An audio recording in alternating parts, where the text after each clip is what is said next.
Dans un communiqué diffusé ce lundi matin, le cabinet royal revient sur la dernière déclaration du secrétaire général du parti Justice et Développement.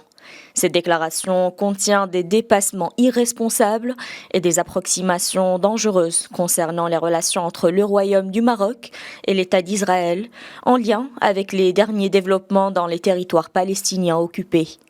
À cet égard, le cabinet royal souligne que, premièrement, la position du Maroc envers la question palestinienne est irréversible et elle constitue l'une des priorités de la politique étrangère du roi Mohammed VI. Il s'agit donc d'une position de principe constante du Maroc qui ne saurait être soumise aux surenchères politiciennes et aux campagnes électorales étriquées.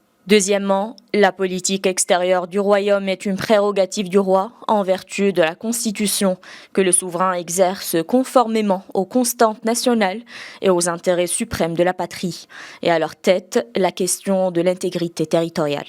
Le cabinet royal a évoqué un troisième point, celui des relations internationales du royaume qui ne peuvent être l'objet de chantage de la part de quiconque et pour quelque considération que ce soit, particulièrement dans ce contexte mondial complexe. L'instrumentalisation de la politique extérieure du royaume dans un agenda partisan interne constitue ainsi un précédent dangereux et inacceptable. Quatrièmement, la reprise des relations entre le Maroc et Israël a été effectuée dans des circonstances et dans un contexte que tout le monde connaît.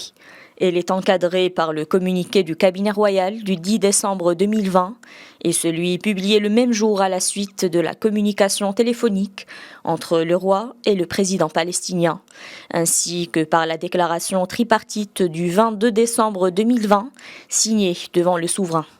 A rappeler que les forces vives de la nation, les partis politiques ainsi que certaines personnalités de premier plan, de même que certaines instances associatives militant pour la question palestinienne, avaient alors été informés de ces décisions pour laquelle ils avaient exprimé leur adhésion et leur engagement.